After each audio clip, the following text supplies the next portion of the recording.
Hello, everybody. Welcome back to the show. I am Dwayne Rothman. I am the Furious Wrestling Fan, and we're talking about Day 2 of Wrestlemania 36. Day 2, Part 2, however you want to describe it. And this unique and history-making event comes to its conclusion with the second part. I'm not going to go into a whole lot of, maybe what I talked about at the beginning of the other one, because really this is just a continuation. Obviously, I think they did all right with the first day. So it was an interesting dynamic, and obviously it's going to be interesting to see how they were going to continue that momentum and just kind of keep things going with the second day. And without further ado, we start off once again with the pre-show. And once again, you've got your so-called panel, Corey Graves and Peter Rosenberg. Once again, I asked the question, why the fuck is Peter Rosenberg there? I haven't got an answer to that one yet. Probably never will. But they talk about the matches that you can expect to see on the show, Cena and The Fiend, the SmackDown Women's title, the Raw Tag titles, Otis and Dolph, the Last Man Standing match, all that good stuff. I wrote down a bunch of things as far as the notes and stuff go as far as this show went, but there's really no point. Really, you got just a bunch of, packages trying to explain how some of these matches are taking place or why some of them are taking place, and yet, some of them have no build-up whatsoever, so they just talked about a couple of them and, whatever. We did get one match on the pre-show, and this one match on the pre-show was Liv Morgan going one-on-one with Natalya. So both ladies go to the ring. We get this, handshake type thing, and then Natalya pulls in Liv Morgan for the headlock takeover. Throughout the most of the match, they almost seemed like they were acting as though this was just kind of like a friendly competition. No real, feud or nothing going on here. It was just a match to put on the pre-show, just to have a match on said pre-show. A good portion of this match, Natty was in control. She had some solid offense. She had the submission, she had the suplexes, some, things back and forth with Natty. They did go back and forth a little bit, and towards the end of the match, she had multiple roll-up pin attempts. Well, finally, Liv Morgan, in one of these roll-up attempts, reverses it, crosses the legs, and pins Natalya. Not a whole lot to this match, being that it was one of those things that was kind of just thrown together, but overall, I think both the ladies, with what it is that they did do in the match, all of their stuff looked good. All their moves look good. Their ring psychology looked all right. It was a pretty solid match, Not much really to say other than that for this match. We get another thing. They talked about the Orton and Edge Last Man Standing match. We once again get this, side panel thing from Booker T, Renee Young, and Christian, who are, again, at home analyzing the match. I don't understand why they felt the need to do this the first day, let alone the second day. If they're not there, there's no reason for this to be a thing. They had the little WWE backstage, little logo in the top corner or whatever, so I don't know if they're just trying to plug the WWE backstage program, but as far as I'm concerned, there was no reason to have this on either day. This just took up time. It was a time waster. That's it. There was no reason for it, and, that was what it was. Just a waste of time. There was a few other packages and stuff, but other than that, that was basically your pre-show. So we're going to skip right to the main show. And the main show, Stephanie McMahon opens up the show once again with another, hopefully we can put smiles on your faces in this difficult time bullshit. There was really, as far as I'm concerned, no reason for this either. It just was another thing to take up time. They did that stupid opening package again. which I was hoping to avoid. I was hoping not to have to see that again. And what I mean by that is the video package where they got the graphics and the ships on in the sea, the pirate ships and all that, and then somebody cutting off the narrator, they're rewinding footage and shit. I hated it the first time. I hated it just as much this time. I wish they wouldn't have done that. I wish they would have taken it a little more seriously. Being that this is WrestleMania, this is supposed to be your flagship fucking program of the year, and I hated every last bit of that. They went to Gronkowski, that fucking joke of host gag. I really wish that he still looked like a fucking chump and a goof and a moron, and there was no reason for me to see him on my television. But they went to him for a second, and we'll just continue on with WrestleMania. And it's like, well, at that point, anything to get you off my fucking TV. Okay? I really did not want to see him again. Unfortunately, we had to. We go to the first match of the main show, and it is the NXT Women's Championship match. The NXT Women's Champion, Rhea Ripley, defending against Charlotte. Charlotte, she comes down, she's wearing the fancy robes, and she's, looks smug and stuck up. She's got an attitude. I've never been a huge Charlotte fan to begin with. For several reasons. There's a thing to me that, and it's a problem I have with several different superstars, several different wrestlers, where sometimes they play a heel on television and you're supposed to hate them. You're supposed to want to see them get their ass whipped. Then there's the other ones that I believe that they really are who they are portraying. And Charlotte seems one of them.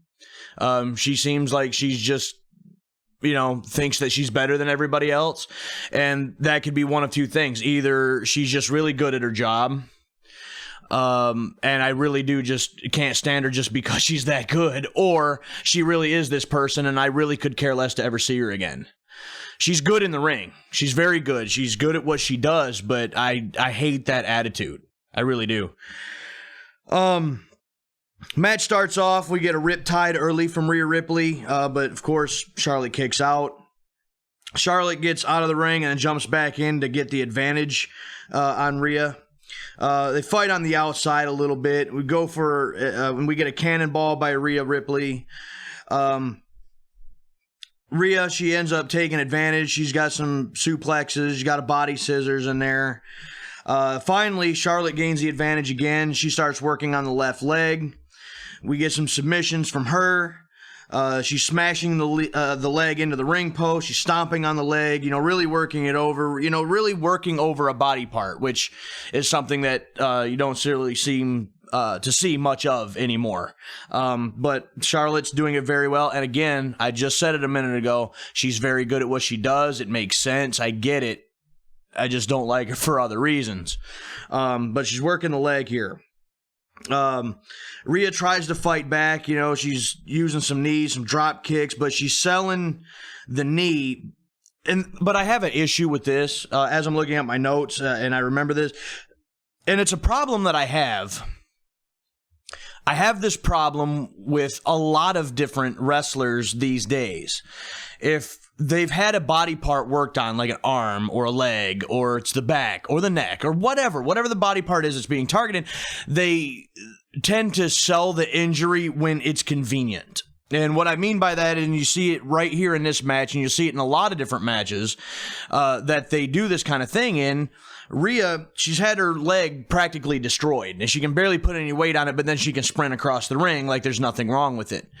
And then when she's done with that move or that spot or whatever, she grasps at the knee again like, oh, it's been bothering her so bad. So it's just, there's something about, if you're not going to sell it all the way, then there's no point in doing it. So it looks awkward and it looks stagey and fake and just it's just not real. And it was apparent here in this too.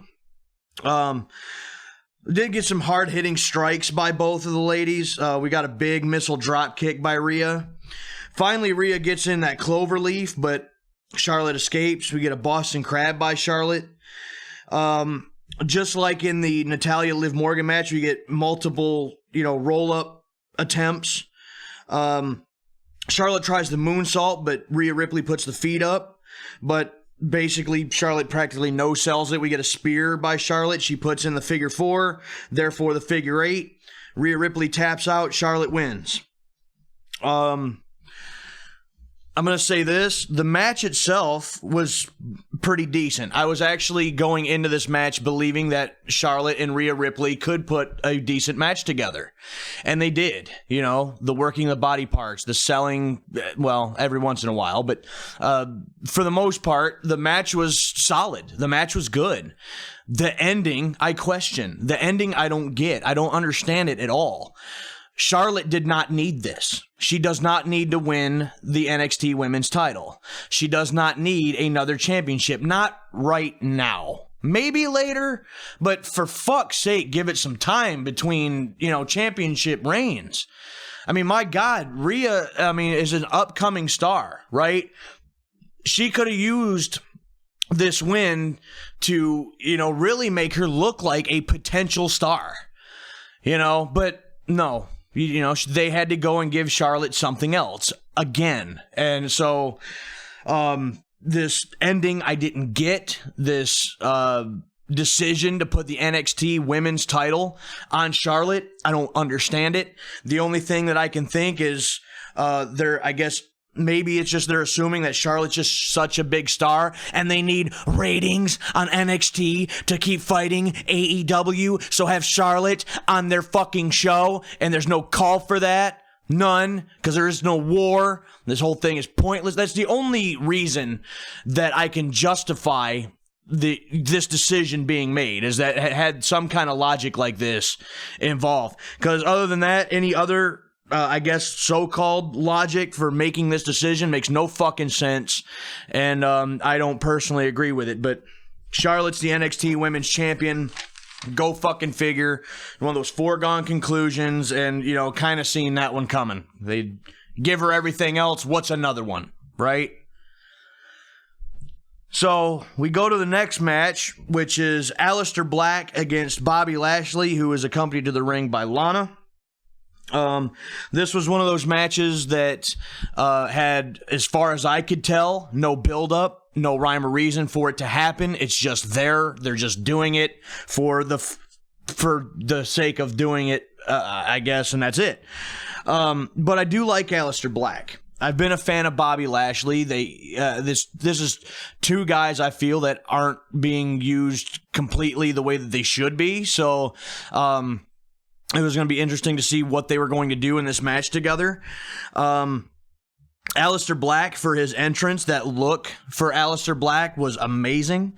I've always, I've been a fan of Aleister Black. It's just for some reason his ring gear, to me, doesn't quite match what kind of persona he's going for.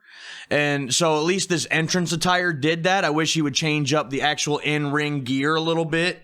For a different look, but he looked cool, at least for the entrance.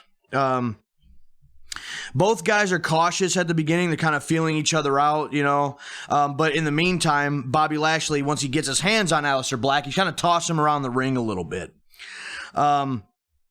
Aleister Black at one point goes for a big moonsault to the outside.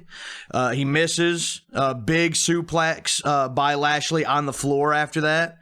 And then Bobby Lashley has quite a bit of solid offense after that. We get a neck breaker. We get a power slam. We get the big stalling suplex. Really showing off his power. Really looking strong. Aleister Black comes back after a few minutes, and his strikes cut off Lashley. And Aleister Black is known for that. He's got them strikes, the punches, the kicks, the knees, all that. We get the moonsault to the outside again. It hits this time. But Lashley ends up gaining control again, and it looks like he's getting ready to end the match. Lana jumps up on the side of the ring, and she's yelling and screaming at Lashley. No, she wants him to spear Aleister Black. So he drops him off his shoulders, and as he runs Black, we get the Black Mass. Aleister Black wins. This was another match that I felt that the way that it was done was a decent match. It was something that I could get into. You know, you had a little bit of wrestling. Both guys were able to showcase, you know, what they could do. And I think it was very well put together. It was one of those matches that if they would have had a little build up to it, if there would have been a reason for this match to happen, maybe it would have been even better yet. But just for a, you know, random match just kind of thrown together, it was a pleasantly done match, and, you know, I had no problems with it. You know, it was a decent match overall. We go backstage with Bayley and Sasha Banks. Their little interview promo segment there.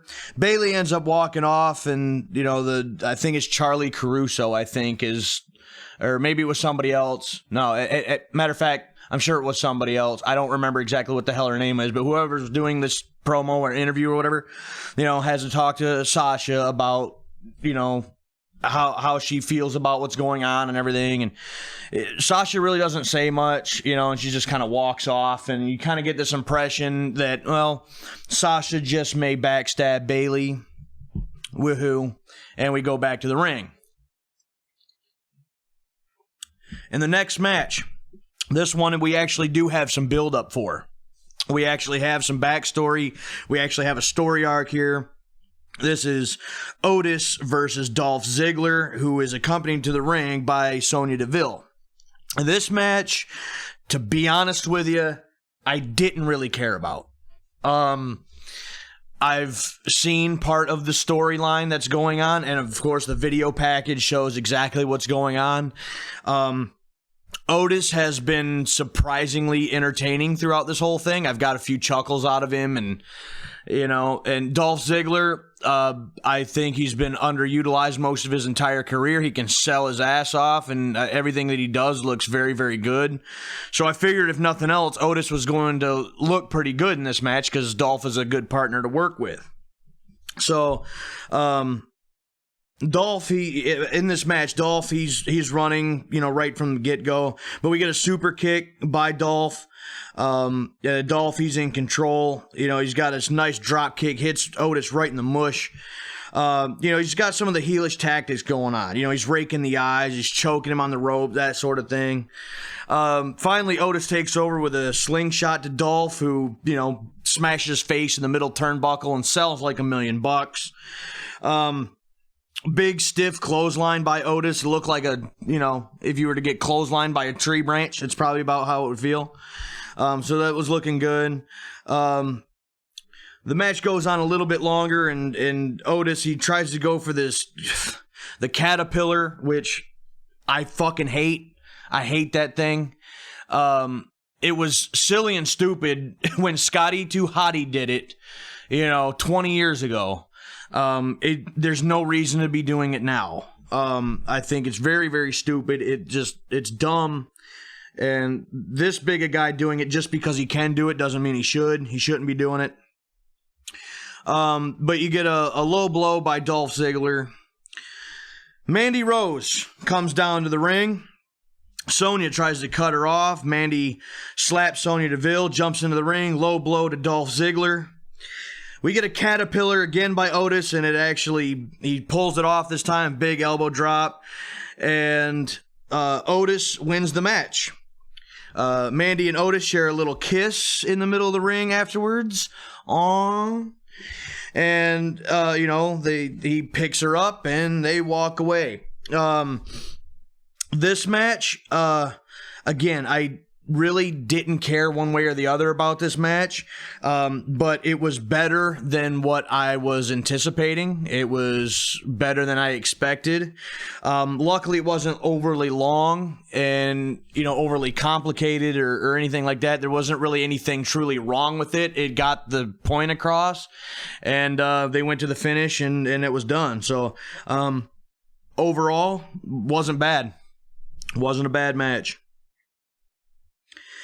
Then we go to one that I was interested in. I was really looking forward to this match, but was pretty let down, and we'll get to that here in a minute. This next one is the last man standing match between Randy Orton and the returning Edge. Obviously, we know what Randy Orton is capable of. We know what Edge was capable of, and obviously he's had multiple surgeries and things, and he's been gone for a while. I mean, he looked good in the Royal Rumble, but, you know, there was more than just him and one other guy. So this was really going to show what it was that he can do and what he was capable of now. I still had high hopes because I figured, you know, he's probably one of them guys that, you know, he wasn't going to do it if he didn't feel like he could do it right or do justice and, you know, really give the fans what they want. So, again, I was looking forward to this. So Edge comes down to the ring. He's ready for this match to start. All of a sudden, Randy Orton, RKO out of nowhere. He's disguised as a cameraman. So then he starts making his way back to his feet, and the referee finally rings the bell. RKO again. So all of us, right away, we get 2 RKOs right from the start. I'm almost thinking that this is it already, right? Or at least it couldn't last too much longer than this. And boy, was I wrong. So, Edge goes out to the floor, and Randy Orton uses the camera to hit Edge in the head. And then they start heading backstage. They wind up in the Performance Center gym. Edge gets wrapped up in some, you know, gym equipment. You know, Randy Orton's just punching the daylights out of him. Orton grabs a weight plate, and I don't know what he was planning to do with it, but we didn't get to find out as Edge kicks it back into his stomach or in his chest. Edge starts like fighting for his life, practically, just some punches and forearms, that kind of thing. At this point, it really gets slow, and it really starts to get boring at this point, to be quite honest with you. They're battling throughout the entire building. They go through the production area. They wind up back at ringside. Then they're into a hallway, and then they go into like an office space.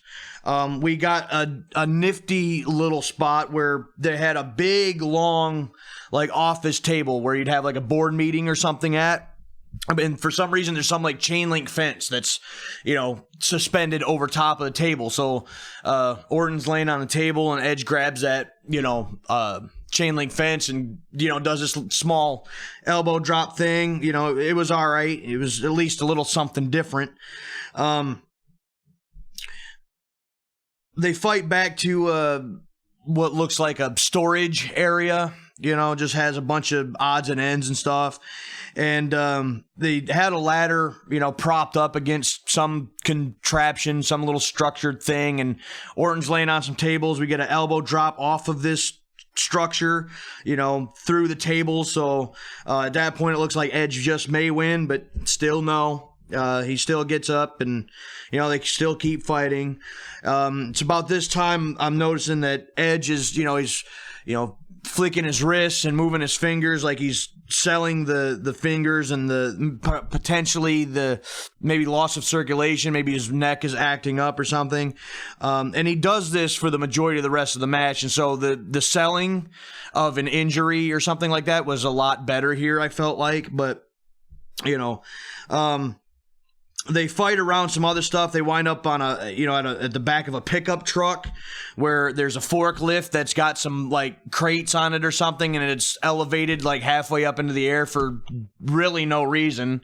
I drive a forklift for a living, so I know that one doesn't just, you know, take a load on a forklift and just, you know, raise the forks up, you know, quite a ways and then just abandon the load sitting there on the forklift. That's just not something you do. So that seemed out of place. So they're fighting on the back of this pickup truck, and we get that, like, suspended, you know, little DDT from Orton to Edge on the tonneau cover of the back of the pickup truck. That still doesn't do him in. So Edge climbs up the boxes because it happens to be parked right by the truck, and he crawls up the boxes and like up to the top of like a large like box truck or something. And I tell you guys, at this point, I'm hoping this is going to end very soon, because I'm bored out of my mind at this point. This match was taking forever. I should have timed this match because this one was taking a while. Finally, they're up on the like roof of this like semi box truck. And it looked like Orton was going to go for that old school like punt to the side of the head, but he gets speared by Edge. But then we get an RKO, and yet there's still no end in sight because both guys still keep getting up. Orton ends up grabbing 2 chairs. He gets all the way off the truck. He grabs a couple chairs and he goes all the way back up to the top of the truck. So even setup for things is starting to take forever. So it looks like Orton's going to, use the chairs to do the concerto to end this whole thing. But that doesn't happen. Edge, he grabs Randy Orton in this like modified sleeper and essentially puts Randy Orton out. Edge grabs the chairs and he stands there. And he stands there forever. Randy Orton looks to me is clearly knocked out, yet the referee is not counting. This is the last man standing match. We get no count. And at this point, as far as I'm concerned, the match should have ended. The match should be over. Orton's clearly incapacitated. There's no reason for this next part, which is the concerto by Edge to Randy Orton. Well, and finally, we get the 10 count. But after the referee just allowed this to happen, which didn't need to happen in the first place. So Edge wins what I think was a very lackluster match. It was way too long. It was way too boring. A last man standing match I feel like is kind of hard to do anyway because, there are going to be dead spots because there's, the trying to answer the 10 count part of the match. I get it. I understand it. But, I watched, they had a special on Edge on his return. It was one of those WWE 24 segments, all about Edge and how hard he worked in his return and everything. And especially after seeing that, I feel like if they would have kept this in the ring, at least for a little while, they could have done some more maneuvers, some more spots. They could have done a little something more to really show that, Edge, physically, he's good. He can do some things, and he is truly back. But we didn't get that. We've got this walking through hallways and into different rooms, and there's an object hit his head on the object. Next room, same thing. Next room, same thing. It's just a lot of this, and it was just, It drug on for what seemed like an hour. It took forever, and it was too boring. It was very unfortunate. And what's even more unfortunate about that is that's where I feel that this entire show starts coming off the rails, is with this match right here. It was right after that, we go back towards ringside, and Mojo Rawley, who's the new 24/7 champion, he's being chased to the ring by some people. I didn't even notice who the hell else was there. But they go over to that little balcony that they've been standing at, through the course of, these 2 nights. And Grunk, does like this fucking half-assed like trust fall thing off the balcony and wipes everybody out.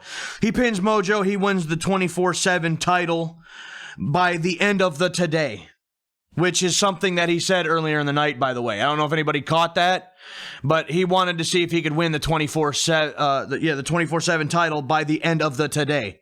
And he did this. And why the fuck did he win the 24/7 title? If this is trying to get me to hate this motherfucker, I already did. But you're letting... Obviously, the 24/7 title is a joke. I get that. It has been since they brought it in.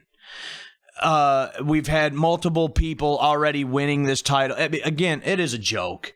It's not to be taken seriously. It's very evident when you do shit like this and give some fucking former football player, the 24/7 title. It wasn't to be taken seriously before. It sure as hell isn't now.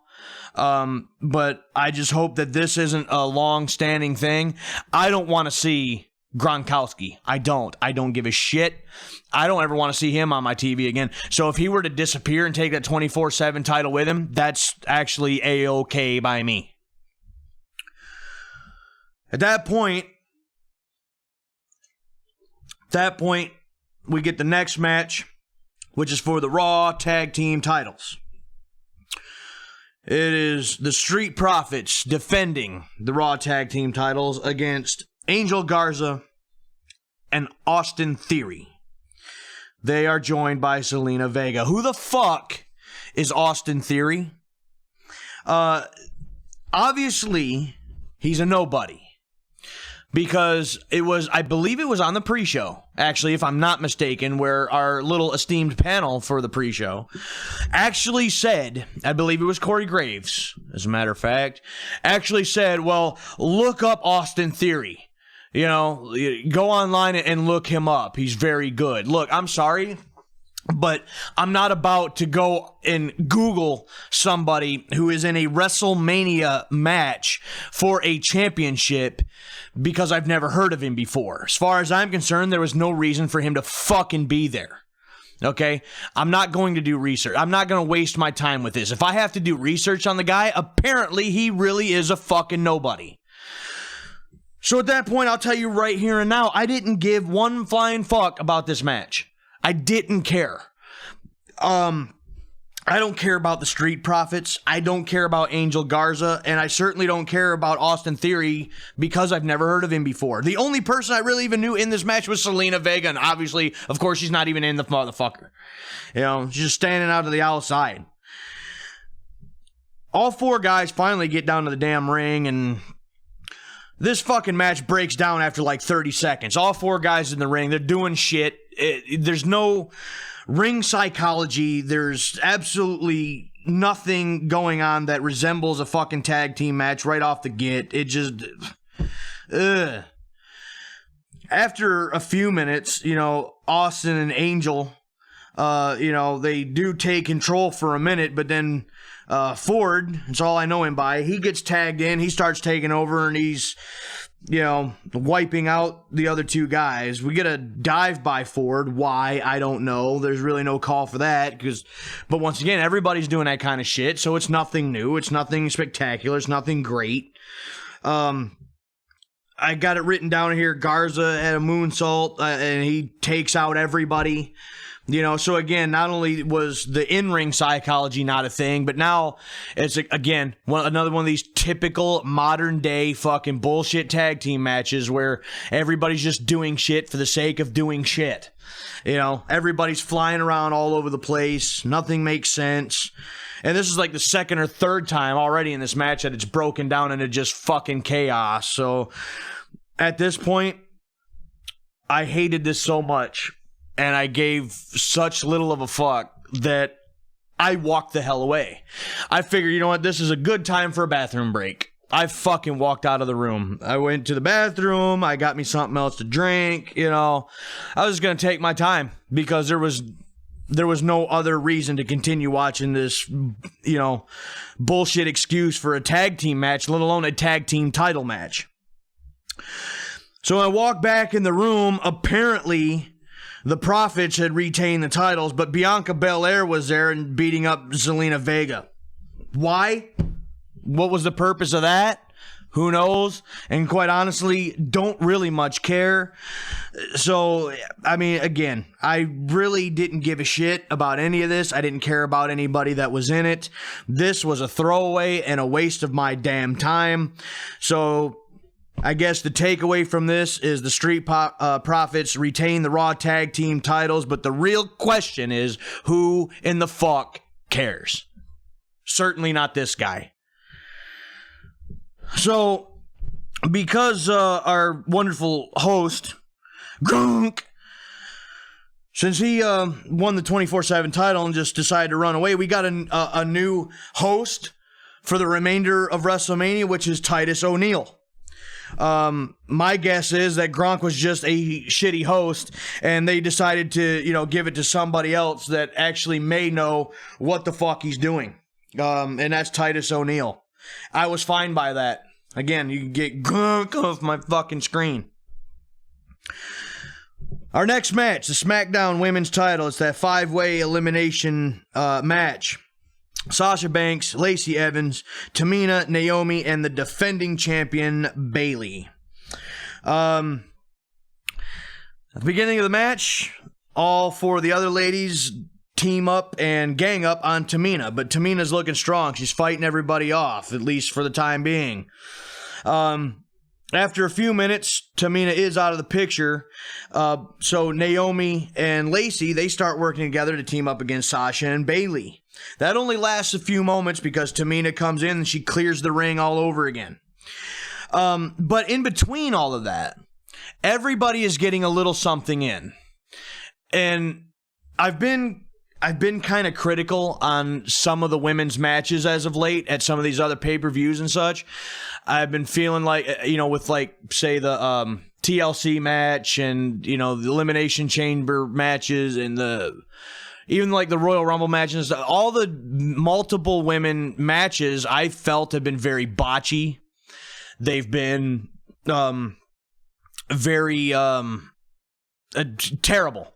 I don't know really how else to say it. They haven't been very good. Sloppy, just not good at all. But at this point, everybody is getting a little something in here, but what they're doing is looking snug. It's looking good. I'm enjoying what I'm seeing at this point. Finally, the other ladies, decide that, they got to get Tamina out of here. So, They all team up on Tamina again. We get the big elbow drop by Bayley. We get a frog splash by Sasha. And we get 2 moonsaults, one from Naomi, one from Lacey Evans. Everybody just a big pile up on top of Tamina. And they get the pinfall. Tamina gets eliminated. Unfortunately, that was no surprise there. Tamina has never really been pushed very well. She hasn't really ever got her due. I was pretty thankful for her that she actually looked like she was a formidable opponent and a competent wrestler in this match. She actually looked like she could do something, but her being eliminated first, no real surprise to me. I kind of expected that, honestly. At that point, Sasha and Bayley, of course, they are a team, so they're working together against Naomi and Lacey Evans at this point. At one point, Lacey is kind of out of the picture, but Naomi starts holding her own. She's looking really good. She gets the rear view. She gets a couple other things in there. She's getting quite a bit of offense, and she's looking good with everything that she was doing. And she was getting offense on both Sasha and Bayley. So now Naomi had a little time to shine. But eventually she does get eliminated by Sasha by the use of the bank statement. So finally, it looks like Lacey is in for a long night at this point because it looks like it's a 2-on-1 situation. Lacey Evans against Sasha and Bayley. They do team up on Lacey there for a few minutes, but at one point there's a miscue by Bayley and she knees Sasha right inside of the head. Sasha and Bayley, they start arguing with each other a little bit, but Lacey Evans tries to interrupt that with the women's right to Bayley, but she kind of deflects and blocks it and kind of sends her the other way, but we get a women's right to Sasha Banks, and Lacey pins her. Sasha is eliminated, so now it's 1-on-1 Lacey Evans and Bayley. Now, Bayley is working on the arm. And so now we actually get some other wrestling out of Bayley, actually working on a body part, that kind of thing. We go a few more minutes and Lacey takes back control. She gets the moonsault, again, but the match keeps on going. It looks like Lacey Evans was going to set up for that women's right and, secure this victory, but Sasha jumps in. We get a backstabber. Bayley gets, she uses some kind of maneuver, sends Lacey face first into the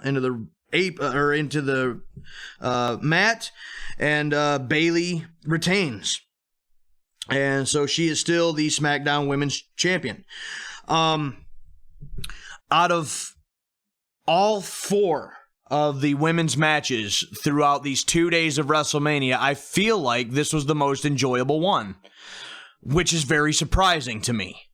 I'm more of a fan on the one-on-one style just because I feel easier in order to get, let each person shine and get their stuff in. But in this particular match, all 5 of these women were able to, get some of their stuff in. Both of them, all of them had a good opportunity to look good, to get their stuff in and really look strong. Their match to me made sense, for the most part. Everything looked smooth. Everything looked good. I didn't see really a whole lot of botches or, anything that really just looked all that terrible. For me personally, I think the best of the 4 women's matches out of, both nights of WrestleMania this year. So a good job to all 5 of those ladies. It was a very good match, I feel like. And then things get weird. We go to the Firefly Funhouse match, John Cena versus The Fiend.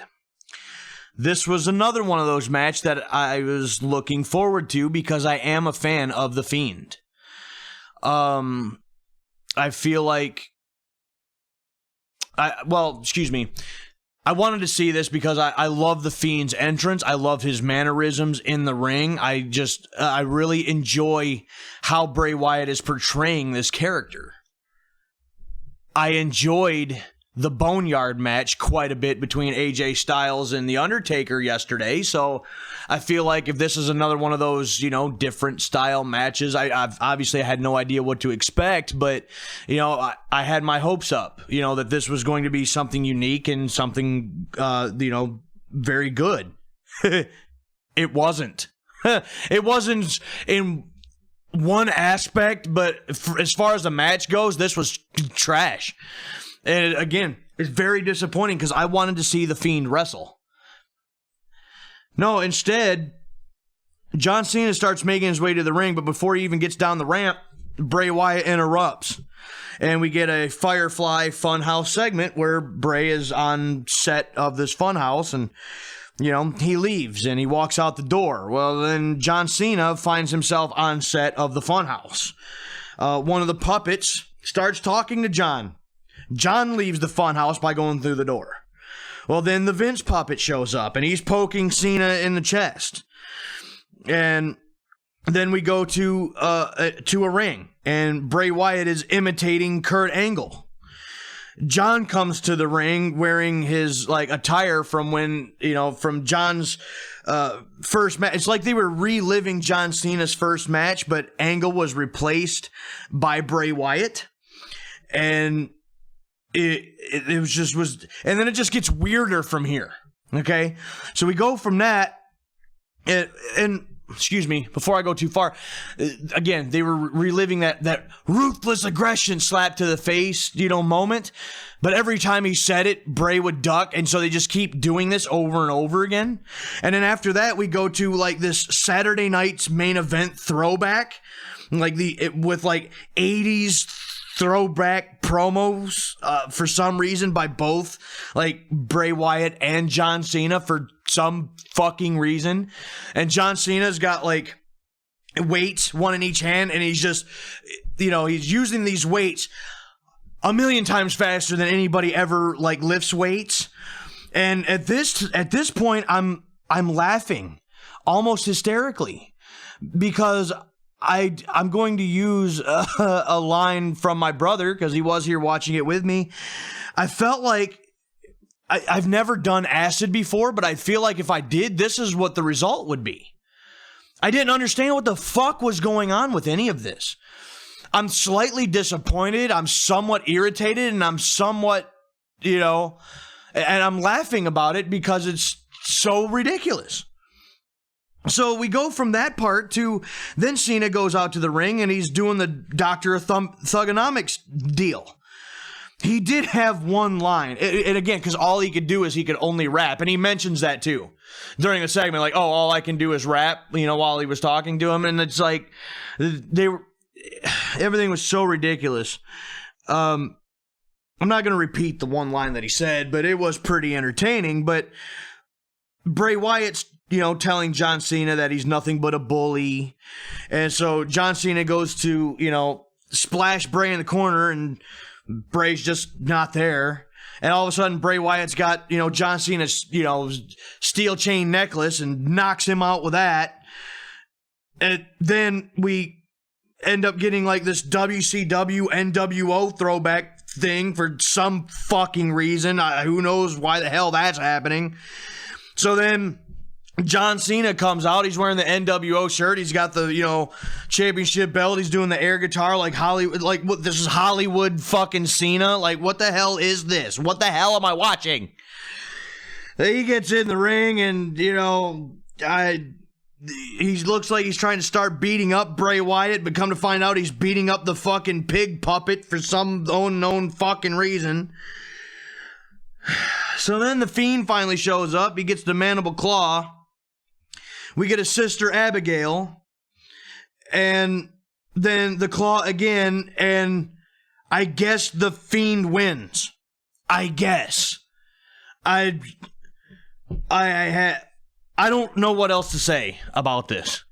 I really don't. I pretty much said all it was that I possibly can. I'm disappointed I didn't get an actual Fiend match. I'm slightly puzzled of what the fuck it was that I watched. I can't make heads or tails of any of it. If there's a point to it, somebody please explain this to me. All I could get was the fact that they were just going over John Cena's history. And that's it, So I don't know. There's a part of me that found this funny, but there's another part of me that absolutely hated this because it was so ridiculous. I mean, I guess that's the Fiend and Bray Wyatt's thing, but this was too much. This was just way too out there to, I don't know. All I could do was scratch my head, and we went right from that to Titus O'Neil, who's standing there with this blank look on his face, and all he says into the camera is, I don't know what I saw, and I have to agree with him. I have no idea what the fuck it was that I watched. There's a part of me that hopes I don't have to see anything quite like that ever again. I was trying to be supportive of the Firefly Funhouse thing. I really only give a damn about the Fiend character itself. This was too much, and I got nothing else to say. I got nothing. This was just, I don't know. What makes matters even worse is that after that we get the main event of day 2 and of, I guess, all of WrestleMania 36. It is the WWE Championship. Drew McIntyre challenging Sock Lobster. There's not a lot to say about this match. It's the same kind of bullshit that we get from Sock Lobster every fucking time he gets in the ring, and it's the same type of shit that we got like out of the Braun Strowman fucking Goldberg match. Match starts out, Claymore. Drew goes for it again, German suplex. And then we get F5s. And we get more F5s, and, it's more Sock Lobster bullshit. It's the same fucking thing every time you see this guy. F5, then finally Claymore, Drew wins. There's nothing else to say about this. Woohoo. I mean, yeah, okay, Drew McIntyre wins the WWE Championship. Woo the fuck who, big fucking deal. It's the same shit over and over again. And look, normally, any time that Brock Lesnar loses or gets his ass whipped, it's a glorious day to me. I had a hard time enjoying this because you know what's going to happen? After this, give it a few more weeks and he'll be back and he'll have one of the belts again. So none of this really matters because we've seen it time and time again. He gets one of the belts. He disappears with it for 6 fucking months. Somebody beats him for it. He comes back a couple weeks later, rinse and repeat the whole fucking cycle. We can't get away and just do away with fucking sock lobster. And I'm so fucking sick and tired of seeing it. I'm sick and tired of seeing him and his whole fucking shtick. I don't want to see it anymore. And yay for Drew, I guess, but what the fuck? Who the fuck really cares? So, and as far as I'm concerned, it sucked like I knew it would. And that was your fucking main event. So, you know, that's what you got. Big fucking deal. And hopefully, you know, I've read some things about what was going on backstage. Apparently he was all pissy with Vince. He don't want to, you know, he wanted his match to be at a certain point and they wouldn't let him and whatever the fuck else. I'm just hoping that they're done with his bullshit too and he can disappear back under whatever fucking rock that he came out from under and I never have to see his fucking worthless ass ever again. So tired of him and his bullshit. So that being said, we get a lackluster ending to the more lackluster day of the 2 days of WrestleMania 36, in my opinion. I feel like day one was a lot better because even their matches that weren't like blockbuster matches, they weren't terrible. You know, with the exception of like one of them maybe, you know, that I really didn't like, but the other ones, they weren't great, but they weren't crap neither. Whereas to where the second day was a lot different. They had one really good match, I feel. They had at least one or two that I didn't give a single fuck about. I could have cared less to ever watch. The other couple were so-so, but then the ones that sucked really fucking sucked. So, to me, day two was disappointing compared to day one, which, I suppose in one hand is for the best because I got to see day one and was like, okay, maybe it's not going to be all bad. If, you know, because on the other hand, if I would have seen this on the first day, I don't know if I really would have wanted to watch day two. I might have got sick and tired of it then and not really wanted to deal with it. But, you know, we got what we got. And do I feel like it was a great WrestleMania? No. But have I felt that there's really been a great WrestleMania in a long time? No, not really. This one will stand out in history and in time because of the circumstances and, you know, because of the hurdles they had to go through to make it work and, you know, the situation and all that. You know, they did some unique things with that Firefly fun fuck match and with the Boneyard match, you know, the no audience and how you were able to hear some of the heels and, you know, that kind of thing was interesting. I'm sure some things might have been better if they would have had an audience, but that's what ifs at this point, and there's no point in going down that road because we got what we got. And so, WrestleMania 36 is done. It is in the books. It is in our rear view mirror. And with a lot of this stuff seeming like it's not going to let up anytime soon, who knows what's in store for the WWE or professional wrestling because nobody knows really what's in store for about anything at this point. So, but as far as WrestleMania goes, some of it was okay. Some of it absolutely sucked. That was WrestleMania 36. I can't say that there's a whole lot of it that I'll go back and actually really want to rewatch again. But, you know, again, it was what it was. And there you have it. So, ladies and gentlemen, I appreciate you tuning in to listen to me rant about day one and day two of this historic, in certain ways, WrestleMania 36. If you liked this video, hit that like button. Subscribe to the channel. And I don't know where we go from here. I guess only time will tell. But in the meantime, thanks again. I am Dwayne Rothman. I am the Furious Wrestling Fan. We'll talk to you later, guys.